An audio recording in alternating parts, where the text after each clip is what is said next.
Good afternoon, everyone, and welcome to the State TA Day webinar. This is Emily, and I just have the privilege of saying welcome to everyone and to let you all know that I am back working with our wonderful team here at the Office of Early Childhood and all of you. So we have a packed agenda, so I'm going to go ahead and turn it over to Monica to introduce our first presentation. Hello, everyone. Our first presenter is Brett Reeder from the Strategic Operations team, and he will be talking about our market rate survey. Go ahead, Brett. Hello, everyone. If you aren't aware, you can find the current market rate study on our website. It's part of that when you just go right there, there's big pictures. It's one of those. So just click through and you can find it there. You can also find it under resources, but it's really easy to find on the first landing page of our website. But after this, if you have trouble finding it, let me or anyone from our office know, and we'll be sure you can locate it. It is a rather large document. It's almost 400 pages, but most likely you wouldn't need to read all 400 pages to get something out of it. So I'm just going to talk a little bit about what this is, how we use the data, how you can find the kinds of things you might be looking for, and then we'll open up for questions. So first, this market rate study is intended to get a sense of the price of childcare throughout the state. And I'm making a distinction here between price and cost. So this is the price that licensed providers charge for various types of care. What it costs them to provide it might be higher or lower than that. And that's not what this is about. This is about the price they're charging. And when we think about childcare markets, there's not a single childcare market. There's a bunch of different childcare markets. So there's not a Colorado childcare market. There's a bunch of different localized markets that vary by the type of care provided as well. So unlike, say, Google, childcare is a very place-based service. You're not going to drive halfway across the state to put your child into care. It needs to meet your needs in your community. And the meeting your needs looks a little different, of course.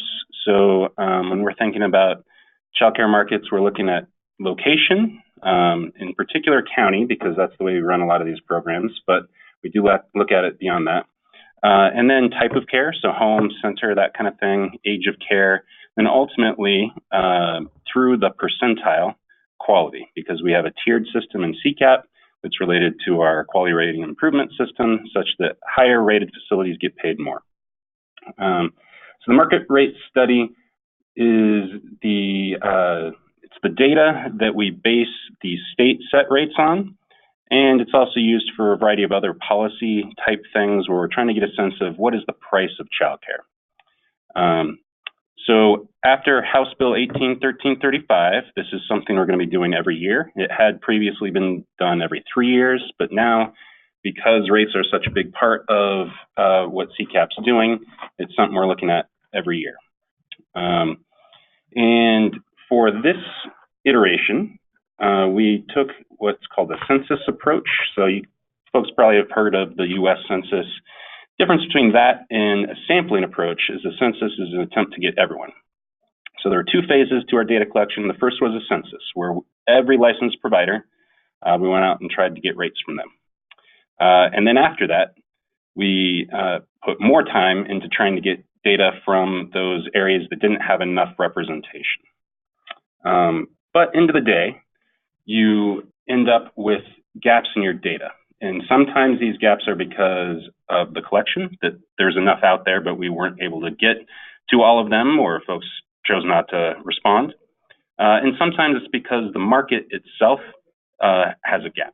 And so in particular, small counties, there are counties that say just don't have center-based infant care.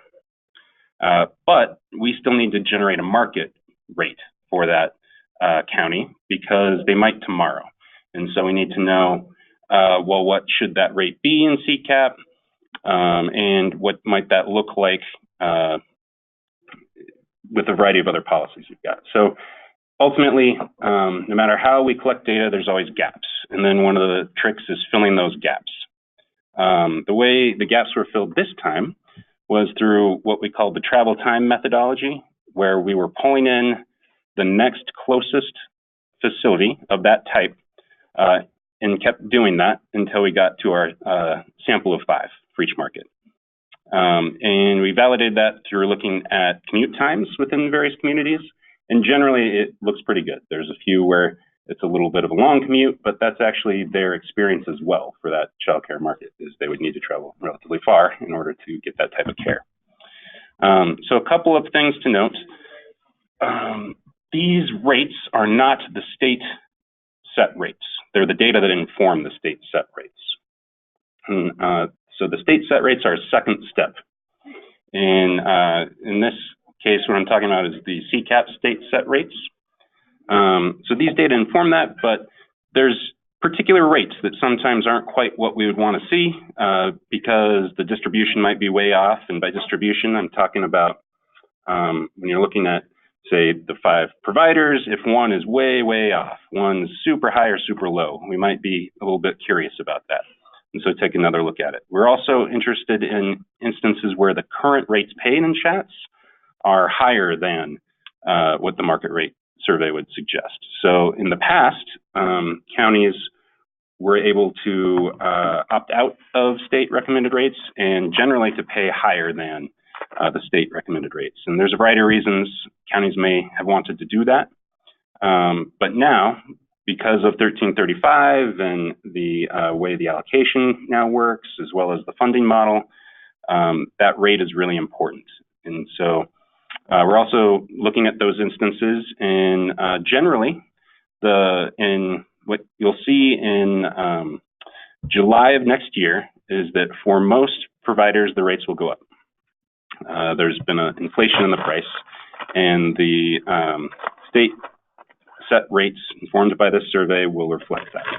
In a few instances, a rather large few here, about a third, there's something higher than that market rate, and we're allowing that to stay for the time being because we don't want to disincentivize providers to stop taking CCAP by reducing the rate. And then for 8% that are well above the market rate, some of those are coming down to a cap.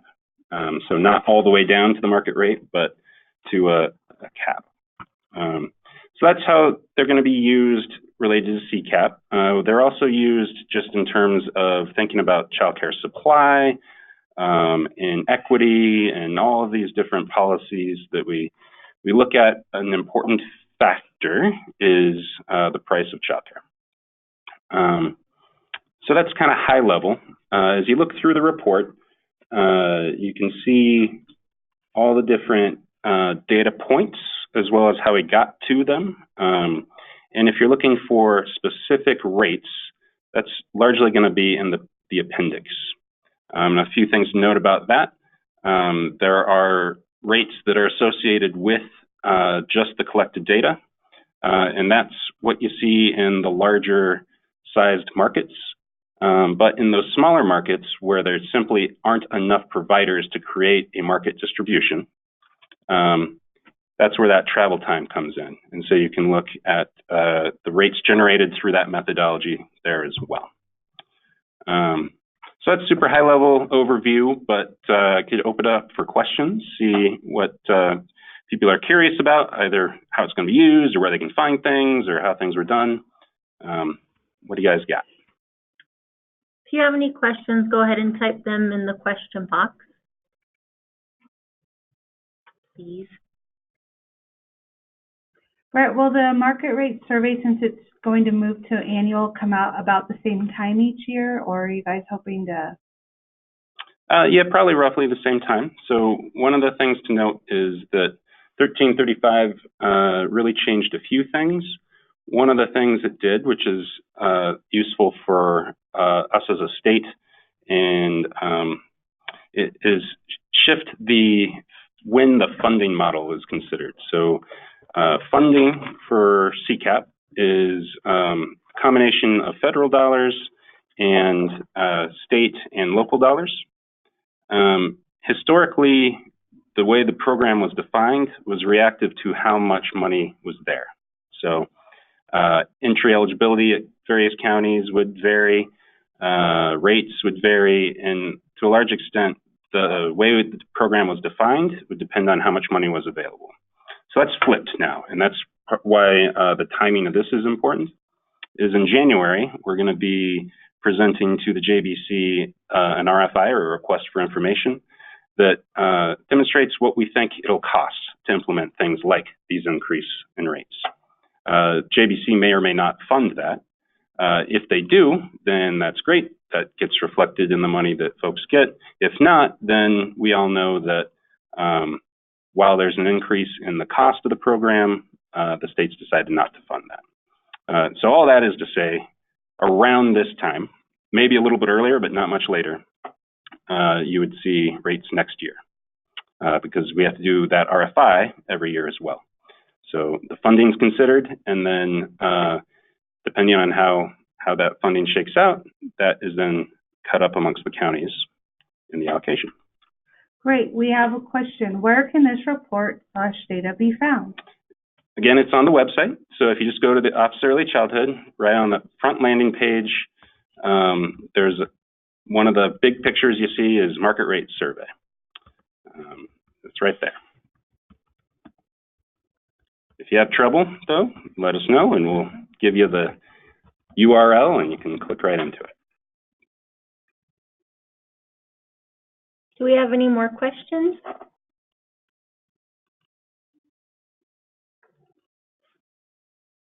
If you guys have questions as the market rate, if you're reviewing the market rate survey, Brett, do you want them to email us, or do you want them to email your team, or how would you like them to handle it? They can reach out directly to me. It's Brett, BRETT.reader, REEDER, @state.co.us. Brett, BRETT.reader, REEDER, @state.co.us. So if you have questions about things, let me know. Happy to answer them to the best of our ability. It says, I am looking for the rates in my county, and I am only finding before and after care rates. Okay, well, all the rates are in the appendice. So you'll want to go towards the end of the document. You'll want to be sure that you're looking at either the county rates or the travel time rates, depending on your county. And the rates vary by county, type, age, and then percentile. And a percentile is the portion of rates above and below. So the 50th percentile means half of the rates are below that amount and half are above. And that's important because a lot of times people think, oh, there's a market rate and it's X dollars. But that's not actually how markets work. The way they work is there's a bunch of different rates in what we're defining as a market. And then percentile just shows you where in all those rates things lie, which is important for CCQI and CCAP because providers are reimbursed at different percentiles depending on their quality rating.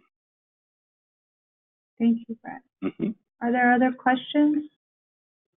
And to the person asking this question, if you're still having a hard time, we can chat with you offline.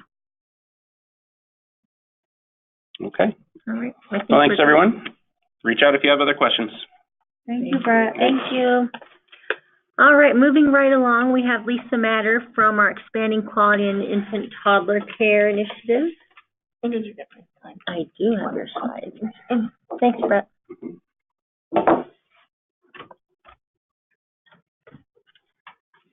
Good afternoon. You know what will be easier is if I just have your computer and I forward the slides so that we not look at them. Just want to check in a little bit. As many of you may know, we're talking about our appreciative inquiry at 2 o'clock this afternoon, so I was grateful to the ECC team to get me in early on today's webinar. As you know, the EQ initiative goals are set around increasing the quality of responsive infant and toddler care, and we do that through a couple of different pathways. The primary one we're talking about today, of course, is the EQIT course, which strengthens the skills and knowledge of early childhood professionals working directly with infants and toddlers. So that's our coaching and our course. But we also facilitate professional development for infant toddler specialists At the ECLA meeting a few weeks ago, it was asked, are you having a statewide meeting this year? We are having a statewide meeting this year. It will be taking place May 22nd through 24th. And that is, again, one of those opportunities to provide professional development for your coaches. And we will definitely reach out with any questions you have about that. I know there are a few questions still lingering about that event. And of course, by supporting your leadership and community and collaboration at your local level to increase the quality of infant and toddler care and whatever we can do to help you. I want to share a couple of celebrations, and I have to say that I put these numbers in this morning at 9:30 and sent them to Monica, and then I signed 75 more certificates after that. So these are sort of updated, and off the top of my head, I'll add a little bit more. 18 courses have been completed, so that's 24. I've signed certificates for 24 EQIT courses, so we're doing great moving forward on that. There are several, that leaves about 3 or 4 more left for certificates to sign, and I'm going to talk in a few minutes about some specific questions about ordering those EQIT certificates. The average graduation size is about 20 people. So again, we're doing a great job really of having full courses across the state, and that includes some intimate small courses in more rural areas and some slightly bigger courses in the metro area.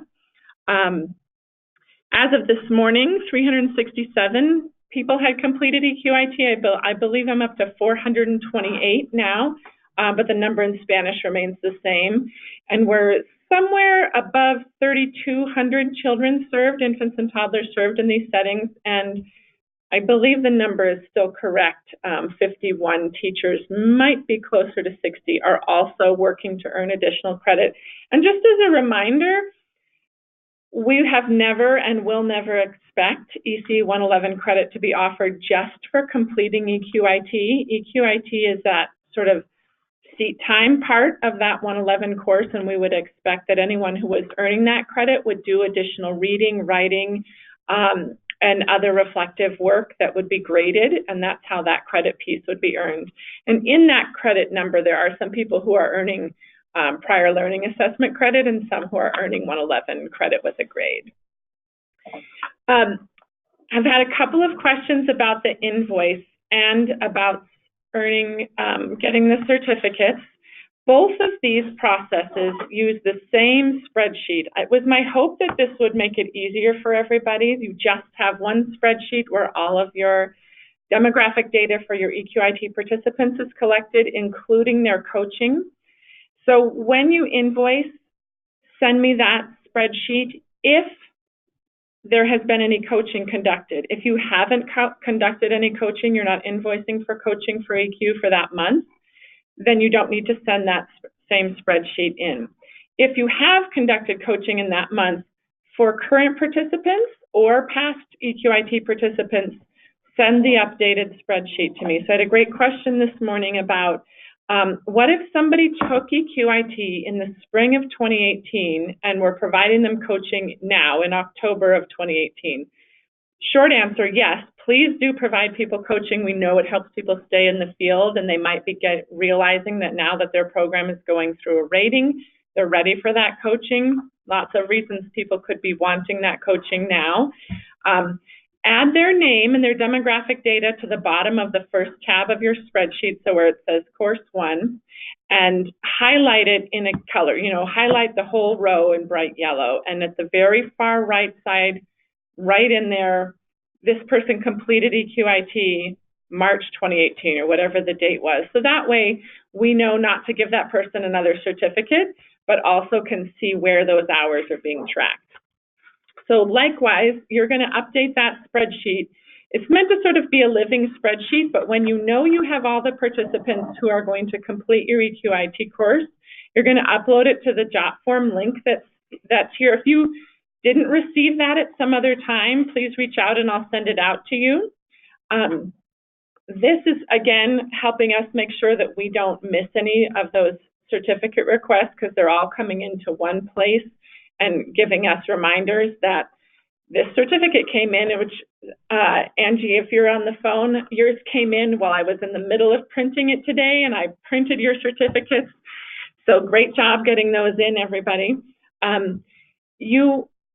If you have someone who received coaching but won't be completing the course, leave them on the request form, but again, highlight their whole row in bright yellow and put a note to the side, received 2 hours of coaching but dropped out on such and such of a date, so that we just know not to provide them with their certificate. And they could, if they earn coaching again in the future, it'll be with a new course. Someone asked at the ECLA meeting, are we ever going to be able to enroll for EQIT and PDIS? And of course, the short answer is yes, but the long answer is that process is not ready to go yet. And once that happens, we'll have less tracking work to do. So we hope that, we thank you for taking the time to complete those certificate requests and upload them this way. And of course, if you have any questions, please, please, please do ask them. I also wanted to say thank you to everybody for submitting their quarterly reports, which again is the same spreadsheet. I just needed to track that for people who were not invoicing for their coaching on a monthly basis. We had about 150 hours of coaching conducted in the first quarter of the fiscal year, so great job. And we'd love to hear from you what's working about coaching, ways that we can support you to make sure that we maximize and use all of those coaching hours that have been requested this year. If anyone has any questions, please do pop them in and I'll take a look and see what we can do to answer them. If you get done with this call and you're so excited to stay on the phone today, you can pop into our appreciative inquiry call, which will be taking place from 2 to 4. And you can certainly join us and listen in. I can't tell if I have any questions. Are you? Not yet. Not But yet. if y'all have questions, please submit them.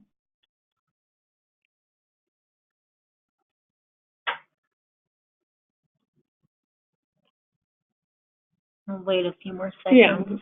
Yeah.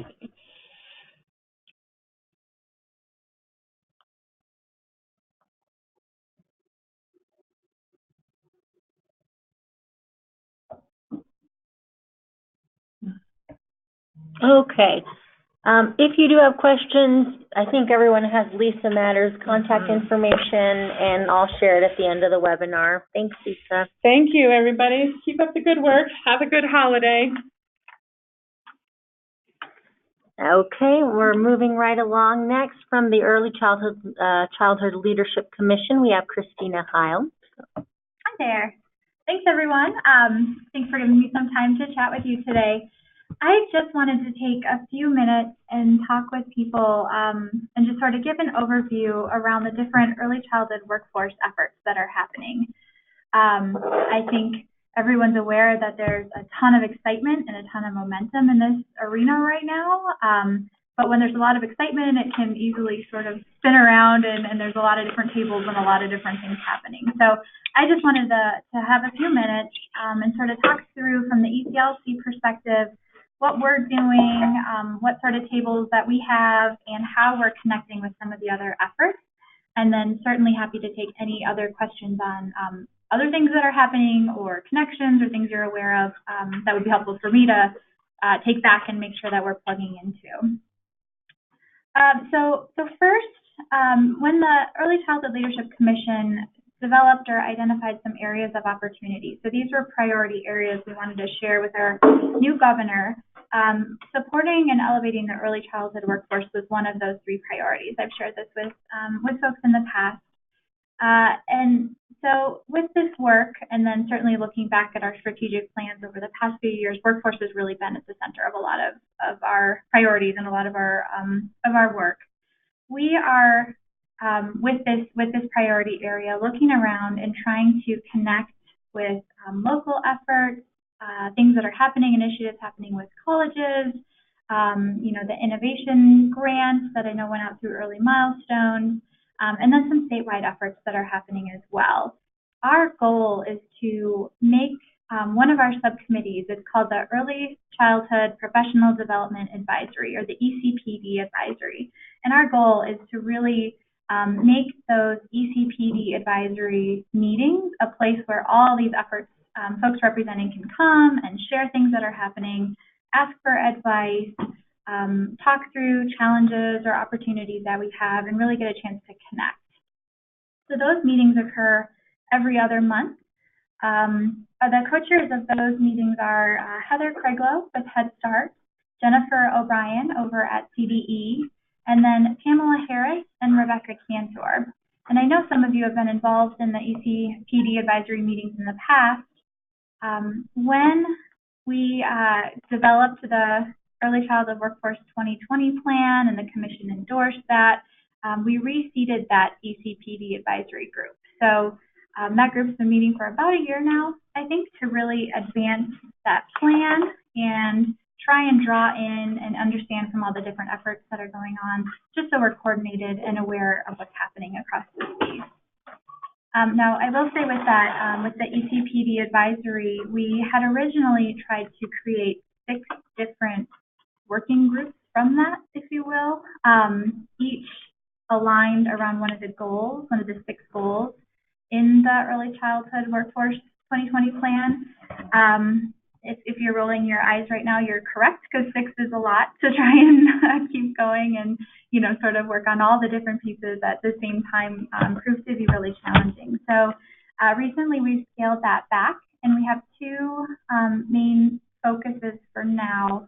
One is the Workforce Development Goal Group. So that group is staying and is very active, and I'll talk more about that in a second. And then the other sort of area or goal area is around data.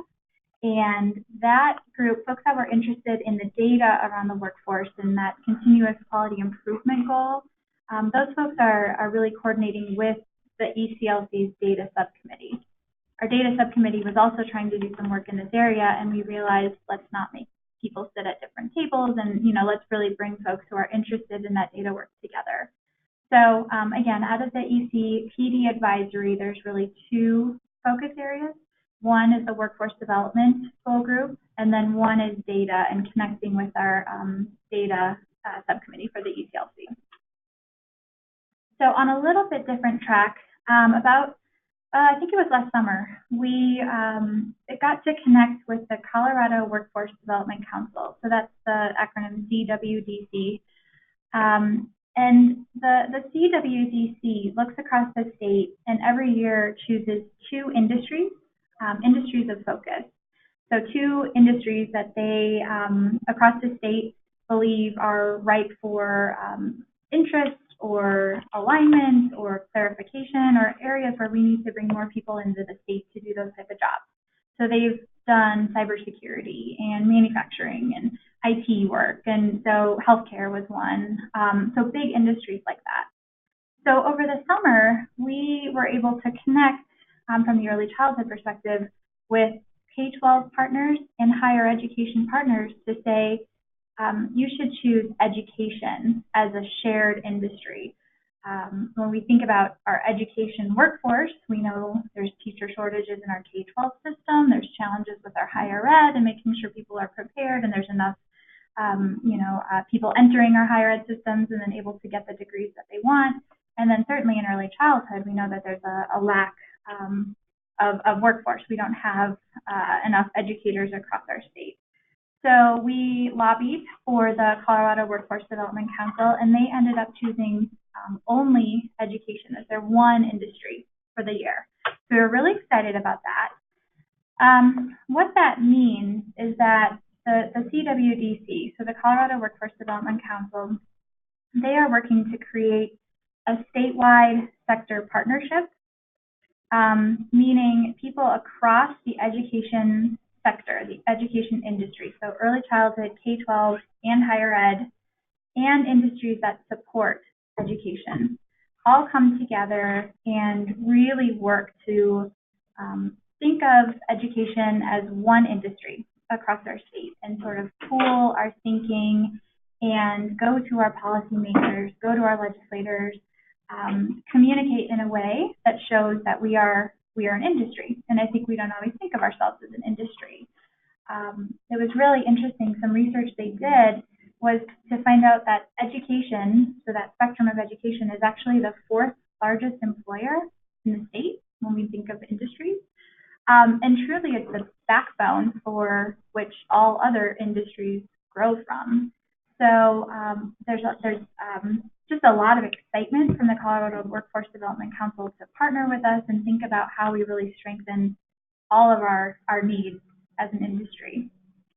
The first meeting, so the first statewide meeting, was held in October, and then there's some smaller groups that are coming out from that larger group to advance a little bit, to dig in a few areas, but with the goal of really solidifying and finding ways to communicate the importance of that industry across our state.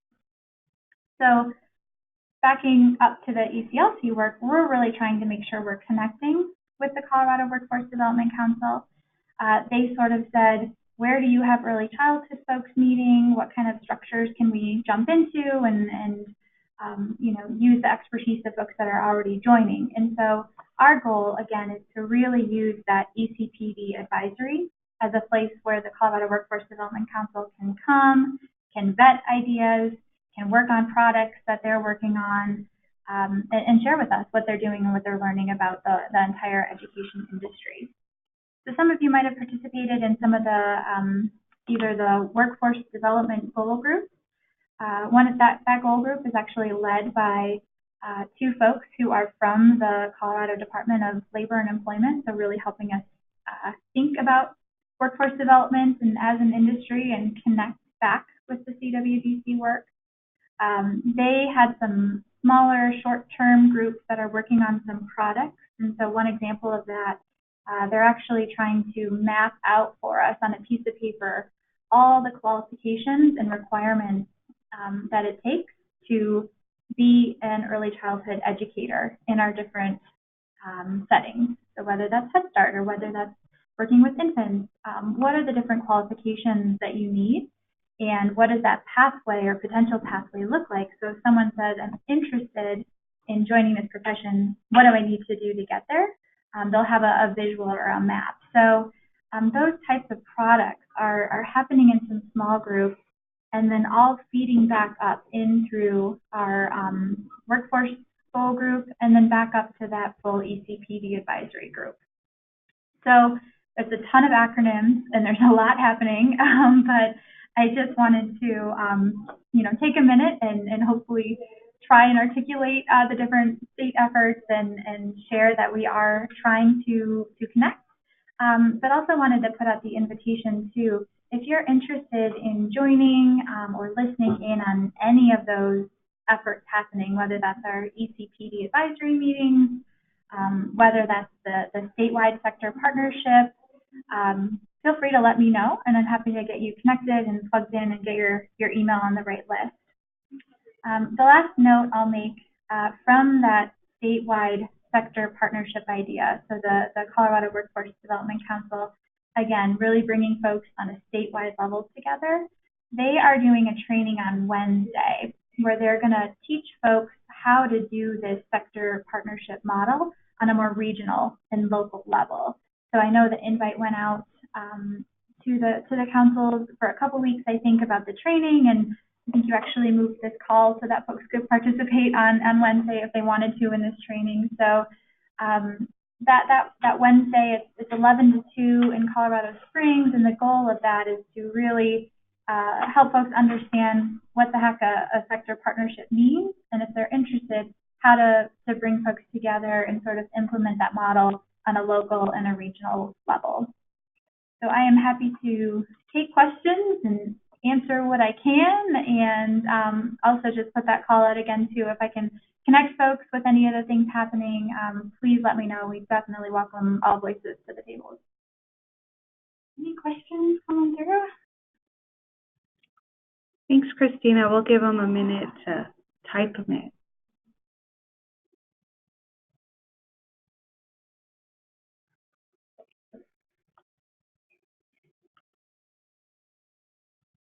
While we're waiting, I will share it was at the statewide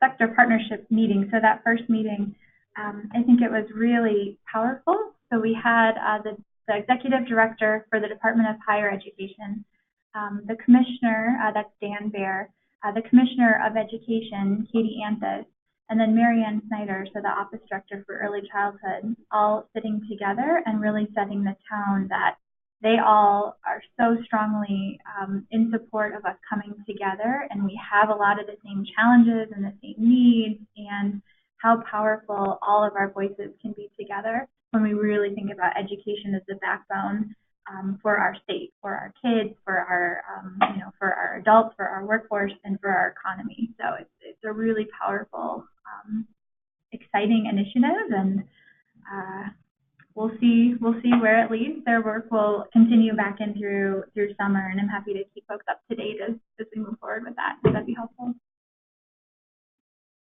Thanks, Christina. We don't have any questions for now. Christina's contact information is on the screen, so if you think of anything later on, just go ahead and email her. Thank you so much. Thank you, guys.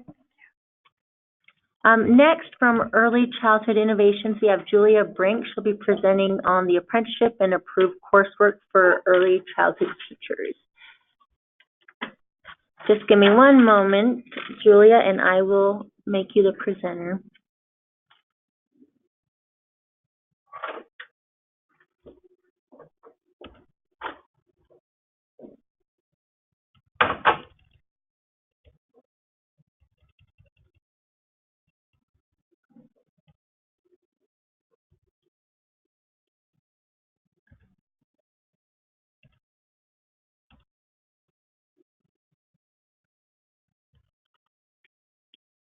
Okay, Julia, you should have the option to share your screen now.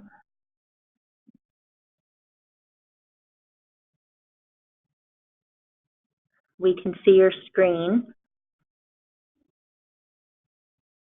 And Julia, did you call in, or are you going to use the microphone on your computer? Because we can't hear you so far. She called in. She needs to be unmuted. Julia, do you have the option to enter your audio pin? I think it's 83#.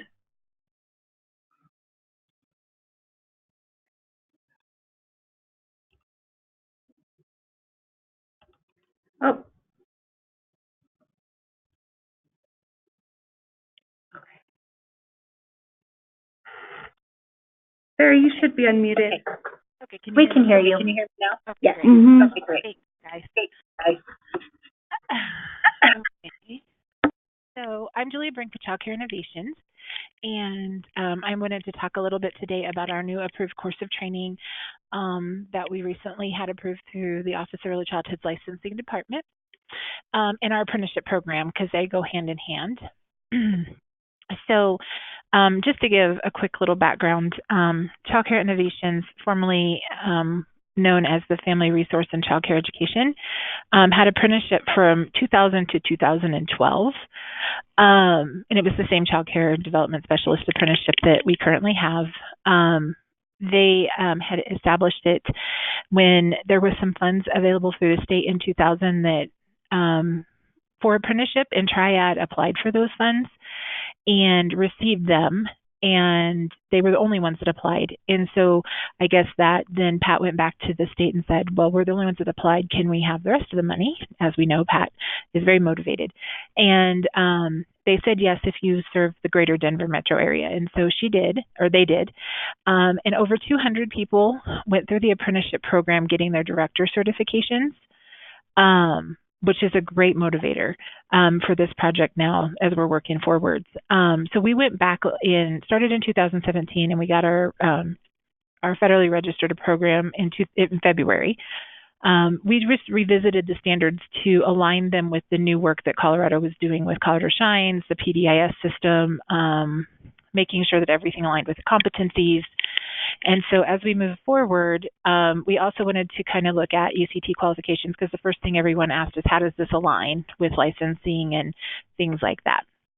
So as I go through the new course of training, it will also go through all the details of the apprenticeship as well. So, my screen is not, maybe I pushed, there we go. So the rule that we did the approved course of training through is Rule 7.702.44A1H, which states if you complete an approved course of training and 12 months of experience, you can become an ACT qualified person. So using this rule, we developed an approved course of training. We presented it to the licensing administrators. Karen Rosa and Kathy Wagner. And the first step of that course requirement is that they apply to enroll in a federally registered apprenticeship program. We are currently the only ones I know of in the state that have the federally registered program. What you have to do in the apprenticeship program is you have to complete 306 hours of related instruction, 4,000 hours of on-the-job learning while being supported by a journey worker. So this is very similar to other apprenticeships that have similar requirements, such as a plumber's apprentice or an electrician's. I mean, it's very similar kind of outlines, but of course the hours and stuff are different because they're related to childcare. When they complete those hours of education and on-the-job learning, they do get the federal certificate.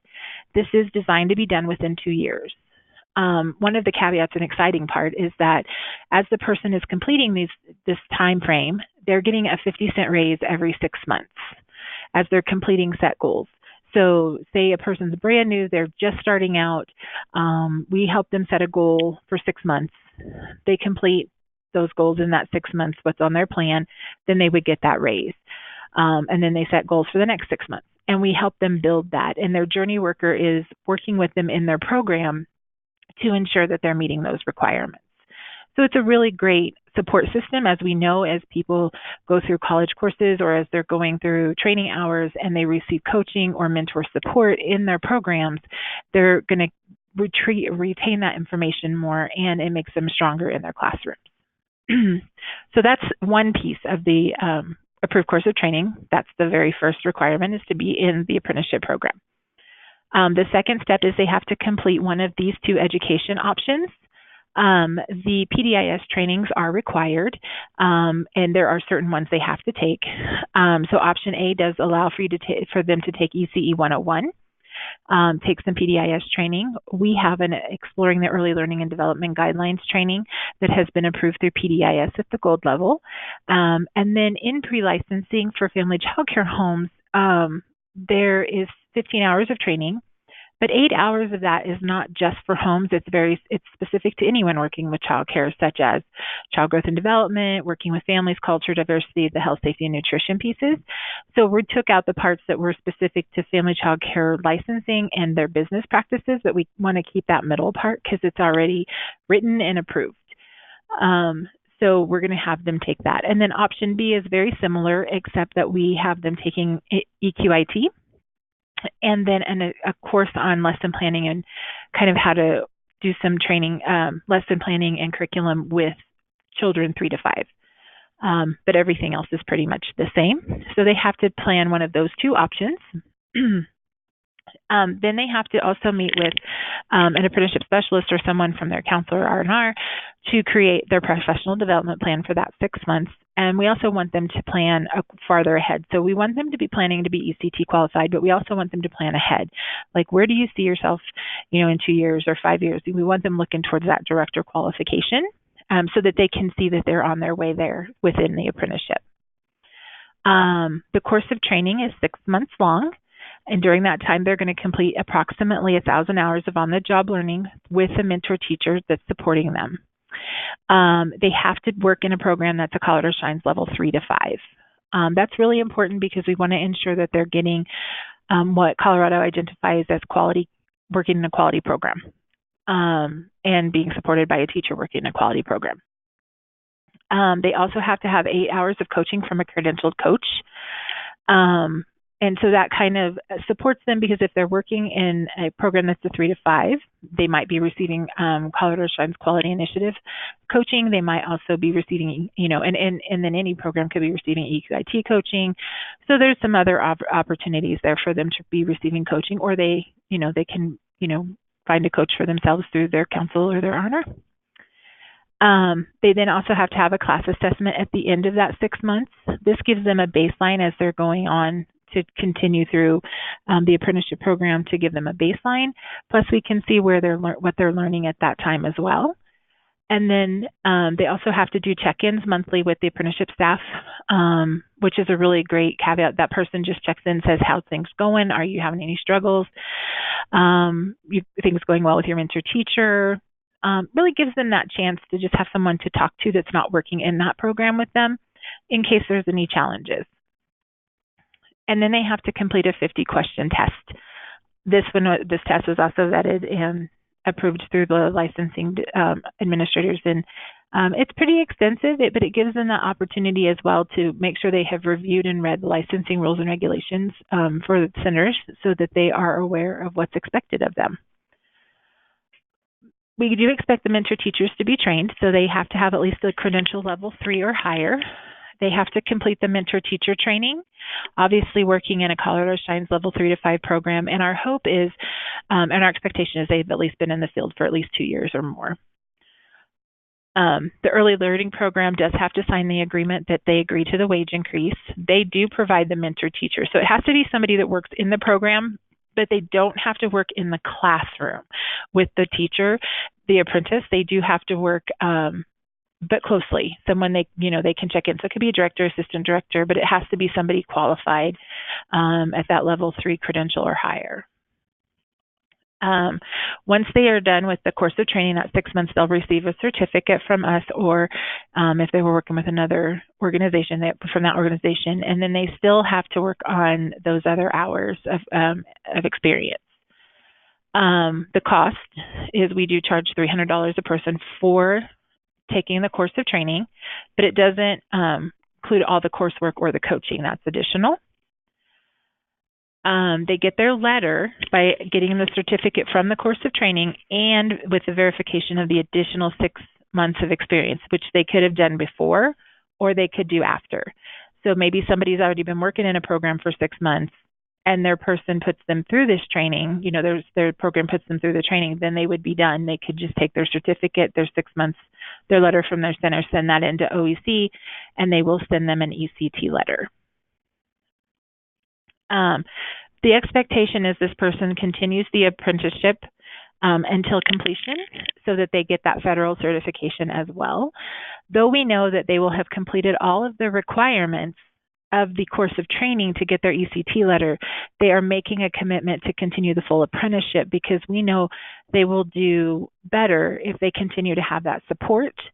And we don't want this to just be something they rush through. We want them to continue through the apprenticeship and have that, they'll be ECT qualified, they'll be working in the classroom, but they'll still have a mentor, they'll still be finishing up, doing some additional education and hopefully working closely to their director qualifications.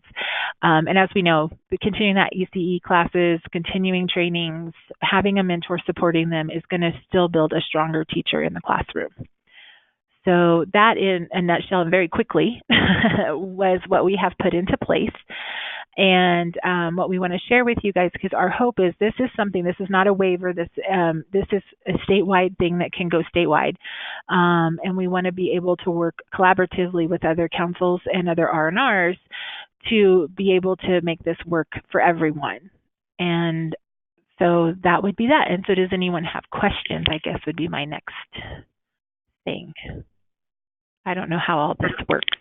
Thank you, Julia. We'll let you know if people type them in. I'll read it to you. Okay. Do you guys have numbers on how many folks have completed it? You might have presented that. Yeah, so I currently have 10 registered apprentices. We just were contacted recently by Stacey Kennedy and asked if we would be interested in some funds that they had available for scholarship dollars, of which we did receive those funds. And starting in January, we will be able to accept 30 new apprentices with that funding. So we'll be taking on 30 new people with the 10 we have currently. So to put them through this process. So we're super excited about that. That was really exciting. So it'll be a short-term thing to get them through, but we're through just the 6-month process. And we have had a massive amount of contact from councils, centers. I have quite a list of people to be making phone calls with, but I currently have 10 people registered who've completed 6 months working toward their director's qualifications just within the apprenticeship. And they have had the best time. They've been like their own little cohort of people. So they see each other in trainings and in classes and talk to each other. Plus we talk on the phone. We'll have little webinars, but I talk to them also individually. We are active in, they're active right now in all three, because Triad had some scholarship funds, but active within all three counties within Triad, including the mountain communities. And it's been really, really great. And we've been really excited about that. And 5 of them will receive scholarship funds. The other 5 actually use their CSQI dollars to be able to get their people in. And no one's flinched. We've been blessed to have nobody's flinched to even at the wage increases or any of the requirements. Everybody's been really excited. And I have a wait list of people that are ready to join our new project already. So we're excited. Does the new funding from the Office of Early Childhood cover the $300 cost as well? Yes, it does. It covers the cost, and it covers the the stipends. And for a mentor teacher, it covers the stipend for the apprentice, and it covers tuition or courses, funding for courses. So it's a great. We got a great opportunity here to support people in getting them through this. Great. We have another question. It Yes. says, so it is the wage increase every 6 months that might help keep them engaged in the apprenticeship beyond reaching the ECT qualifications? That is the hope. And I've had directors like, if I know my staff person is sticking with this and they're going to be getting this education and they're getting higher qualifications where they're going to stick with me. And one of the things has been, how do we know? Well, we have to put that back, that they're going to stay. We have to put that back on the program. They're the ones putting in this wage increase. So how are you going to have them stay? They're making commitments to each other. So what's your, what are you asking from them when you do this? So, and then as a council or as an R&R, what's your commitment requirements when you give funds out? So, those kinds of things right now, as it's still fairly new, we haven't run into anybody saying, I'm absolutely, I'm done now. But we will, I'm sure, and we'll have to address that on a case-by-case basis. Can you confirm whether that new funding is the $500,000 that was authorized by the JVC for scholarships in the last session and did not result in a successful RFP process? We can Yeah, I don't know for certain. I couldn't say personally for sure, but it might be. That would be a Pat question, and I'm not sitting near her, so I couldn't tell you. But I think it might be. We can get back with them. Okay, Julia. Great. That'd be great, Emily.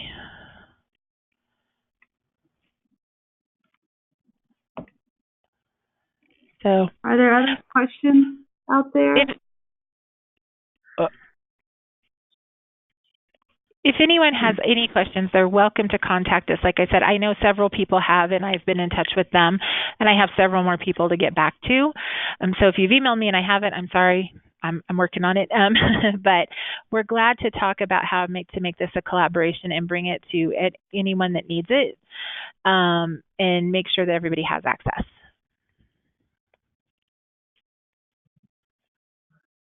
Cool. Well, Julia, thank you so much. If we get other questions, I'll connect you and the questioner. Great. Thank you so much, Emily. Mm-hmm. Thanks, Julia. You're welcome. Okay, moving right along, we have our friends over at CDE. They're going to give us a coaching update. We have Jennifer O'Brien and Megan Rogers. And we'll change the screen back to us. Yep. So Megan, you're unmuted, and we'll get Jennifer here in a sec. And Jennifer's unmuted. Good afternoon. Can you hear me? I can. And I'm getting your slides up. Perfect. There we go. Oh, hold on one sec.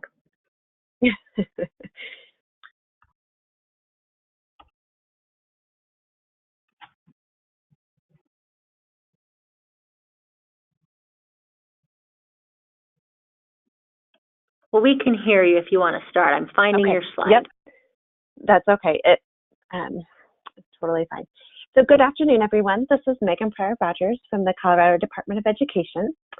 I'm just here to provide a couple of updates on the coaching credential. So first off, we wanted to share with you a little bit about the renewal guidance that's been released.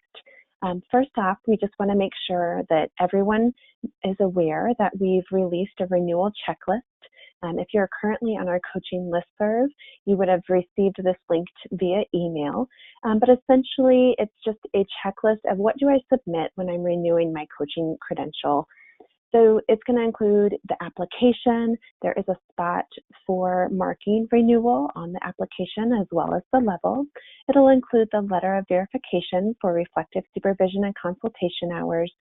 It will include documentation of your updated PD plan for coaching, and then just to prompt you to update your professional development account in the PDIS. We'll go in, we'll ensure that you've completed 45 hours or 3 credits of ongoing professional development within the last 3 years. And then we'll also just go in and verify that you've maintained your level 3 or higher. And that's all for the renewal checklist. On an added note, though, we also want to provide just a little bit of guidance around if you're renewing and also applying for a higher level in your coaching credential. So then you would submit the documentation previously listed and then any additional documentation for that level. So for example, if you're currently a level 1 coaching credential, if you wanted to renew and then also apply for a level 2 coaching credential, you would submit, in addition to the application, letter of verification of reflective supervision hours, your updated PD plan, you would also submit your 4 references, your level 2 questionnaire, and then your verification of coaching hours. So again, we do have a checklist provided for you if that's helpful in submitting your renewal application. You can always feel free to reach out to me directly for any questions on the renewal as well. Along that same line, we also wanted to circulate some messaging around the renewal processing timeline. So we want to be clear that a coaching credential will remain in good standing as long as the complete renewal application is submitted for processing by the expiration date of the coaching credential. So again, just ensuring that the complete renewal application is received by the expiration date of the coaching credential, and that will keep you in good standing. Keep in mind the credential processing timeline will remain the same, and the applications received by the 15th of the month will be processed by the 15th of the following month. So for example, if you submit your application on the 16th of January, we will have that processed by March 15th. So that's the same processing timeline, but we do want to make sure we're clear on remaining in good standing with your coaching credential and the application process, and then what that timeline looks like. The last piece here is related to reflective supervision and consultation. Recently, we released a directory of reflective supervision and consultation facilitators in the hopes that this would help to support credentialed coaches connecting with facilitators of reflective supervision and consultation. So reflective supervision and consultation is required for those folks who are renewing their coaching credential. And so as we and others continue to provide training for facilitators, our hope is that we can provide this directory as a support to help connect credentialed coaches with facilitators. Right now, we have sent the directory directly to credentialed coaches while we work to get it online. So it's important to know that this is not an exhaustive list of every facilitator in the state, but it does represent those who have attended the training for facilitating reflective supervision and consultation sponsored by CDE and CDHS. And then those who are willing to post and share their information and currently had availability. So there's many others around the state who are facilitating reflective supervision, who are trained to facilitate reflective supervision. However, they may not have current availability to take on new individuals or new groups. So COAIM, so the Colorado Association of Infant Mental Health, has a similar directory on their website. And so right now, if you're looking for reflective supervision. Those are two great resources to help connect with a facilitator. Additionally, we also have been trying to circulate some guidance on facilitating reflective supervision and consultation. This was linked in several email communications as well, and is posted along with the coaching credential documents and training dates for reflective supervision and the relationship-based professional development training on the Coaching Consortium website currently. That is the updates that I have on the coaching credential. Are there any questions? And we just added the coaches checklist to the chat box. We added the link. Wonderful. It was also sent Thank out you. in the weekly communication, and then we'll send it out in the follow-up items for the webinar. Perfect. Thank you so much. Do we have any questions for Megan?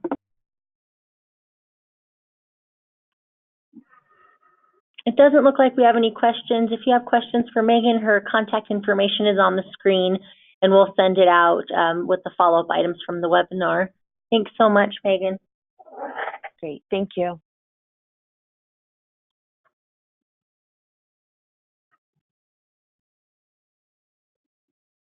And Jennifer, now that slide is appropriate, right? That is right. Okay. Sorry for the confusion, everyone. There we go. All right. Great. Thank you. Hi, everybody. This is Jennifer O'Brien from the Early Childhood Professional Development Team at the Department of Education. So as we start into the next phase of evaluating the Early Childhood Professional Credential, some kind of short, medium, and long-term activities are starting to emerge. And one of our short-term activities is to conduct a survey about the 15-year time limit on early childhood coursework in the Credential. As a reminder for those of you who aren't familiar with the policy currently, early childhood college coursework points expire after 15 years. And we've heard some feedback about this, and we'd like to get more, with an emphasis on hearing from professionals throughout the state. So we've heard from some pockets of professionals, and we just want to make sure that we're hearing from the entire state. So with that, the slide that's up right now has some details about the survey. So the goal is to determine if there's broad support for eliminating the 15-year time limit and any other things we should be thinking about around changing this policy. An email with a SurveyMonkey link will be sent out at the beginning of January. We'd like to get it out to as many early childhood professionals as possible. So we kind of want to snowball it. And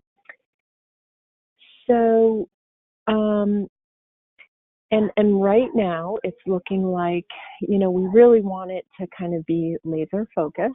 So at this point we have 7 questions on it. We want to know what county or counties the respondent works in, their position title, and those position titles will likely match what's in the PDIS. If they have a current Credential 2.0, what they're using the Credential for, so whether it be for qualifying for early childhood or teacher qualifications through Office of Early Childhood, or if it's for QRS, that sort of thing. We want to ask a question about how fair people feel like the 15-year time limit is. We want to ask a question about removal of the 15-year time limit. And then the last one is a more open-ended question. Anything else they'd like to tell us about this time limit, or anything else we should consider? So we'll send this out through our typical communication channels, but we'll also want and need your help in distributing it. If you could do the same thing, send it out through your communication channels, we would be very appreciative. So with all of that, are there any questions or comments? Let me look here, Jennifer. Yeah, and as we're waiting for those to come in, I just want to thank all of you who brought this to our attention up to this point. And, you know, we're excited to kind of be able to take action around next steps around this piece. So far, we don't have questions. We can give it a couple minutes. Yeah, and, you know, if anybody thinks of anything after the webinar is over, you know, my contact information is at the bottom of the slide.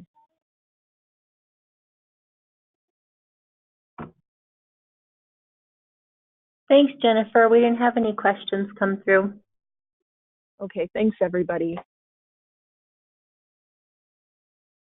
Okay, next we have our very own Renee Alarcon from the PDIS team. Hello, Renee, go ahead. Thank you, Monica, and that is some very exciting news, Jennifer. I will be excited to hear from everybody on that one.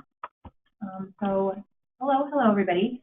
I just have a couple things, and then I will be done. Just wanted to mention a quick reminder. December is already here, and as of December 1st, the new ongoing professional documentation requirements went into effect. So I know we have communicated that out a lot, but if you have any questions or anything, definitely reach out. And also, please view the information that is on the PDIS site around the ongoing professional documentation requirements. Hey, Renee, I know that you guys have communicated it out a lot, but is there like a really high level, you know, like just keep in mind this is the biggest change, or any like one takeaway from that? And you don't have to, I'm putting you on the spot, so I don't want to. No, thank you for that. That's a good question. Just with regards to the ongoing professional documentation requirements, one of the main goals with that is we want to accept all submitted documentation. We want to eliminate confusion for users. So I guess that's two. But we're really hoping that this will clarify some things and eliminate confusion. Thank you so much. Okay, and then something else that I'm really, really excited about and wanted to mention to everybody. We have 2 new members that joined our instructional design and training team. These 2 individuals started around the beginning of November. We have one that is going to be focused solely on PDIS content, which I am jumping up and down right now if you could see me. She is extremely knowledgeable and experienced, so we are very lucky to have her. And she actually has a background in early childhood education. She was a center director at one point as well, so it's really exciting that she's now a part of our team. And then one of the other team members won't be as focused on PDIS, but again, we're just really excited to grow this team and continue to work towards providing amazing content. So that's all that I had. If anyone has questions, let me know, or otherwise, here's my contact information, and I love to hear from everybody.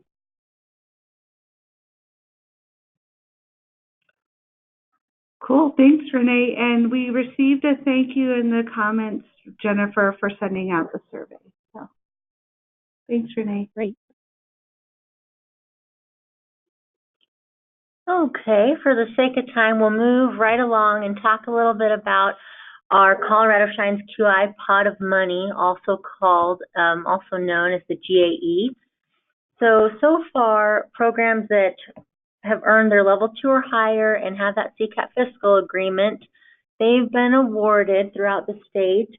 You'll see on the screen it's our CS2I dollars allocated, which is just over $2.3 million. And right now in the GAE pot, we have just over $270,000 left. And that will be until December 31st, 2018. Then we will have those funds that were set aside for the hardship program, roughly around $800,000, and then those will go into the large GAE Colorado Shines QI pot of money. Does anyone have questions about any of these funds? I know everyone likes to see kind of what it looks like throughout the state. So it's looking like right now we'll have maybe around $1 million. $1 million. Around January 1st, So keep engaging programs and having them fill out those fiscal agreements. That way they can apply for Colorado Shines QI funds. Also, the capital improvement grants are open. That's for infant and toddler programs with a Colorado Shine, or with a with a CCAP fiscal agreement, and they have a level 2 or higher. The jobs must be done by June 30th. We had some confusion about that. And then the applications for Colorado Shines QI closes April 15th. And the hardship fund application, that is closed December 31st. Do you have any questions? No questions so far. Okay. We'll move right along to our CSTAT dashboard. And everyone should have this link, but we do have it on the slides. So this is that link. It's live. It's updated every 2 weeks. This is going to be those programs that have achieved a level 3 or higher throughout the state. Right now, we're at 23.85%. And remember, our new goal, and you will see it at the top of the dashboard, is our new goal is to achieve this by June 30th, and it's 25.2. So we are on our way. Thank you guys so much for getting those programs engaged and going through their rating process. Does anyone have questions about the dashboard? So we had a question about capital improvement applications and how long they're open. Capital improvement, I think, are open through the end of March, which is what we did last year. The April 15th deadline is CSQI. So those are the deadlines for the funding. And great work, y'all, on the engagement in 3 or higher. It's fun to come back from maternity leave and see how much everything's excelling. So thank you. Please remember that on this dashboard, there's this CSQI 1819 MOU tab. That's where you're going to see those MOU expiration dates. Remember, when programs sign an MOU, they have to apply for a rating within 18 months, and you'll see that timeline on this tab. If you have any specific questions to this tab, just give us a call or shoot us an email, and we can go over it with you. Does anyone have any other questions about any other topics? We have a few more minutes left. Do you have any questions, Emily? Not that I see. So we can give them another minute. Yeah, we'll give you guys another minute. Just a few updates. We will be sending you your link to the quarterly reports. Those will be due at the end of December. At the end of January, but we'll be sending them out in the next couple weeks. Any other updates? So the deadline for application is March 15th. Deadline for spending is June 30th? Yes. So just keep in mind, the reason we have the CSQI deadline of April 15th is so that, so March 15th, there isn't a spending deadline. March 31st is the capital. April 15th is the regular CSQI. And all spending on any application that has been approved is June 30th, like every other year. We'll give you guys another couple seconds to submit any questions. Karen, anything from you? Nope. All right, well, thank you guys so much for your time. Our next webinar, I believe, is on June 24th. If you have any topics you'd like us to discuss or anyone that would like to present, just let us know in the next couple weeks. Thank you so much. Have a good rest of your afternoon.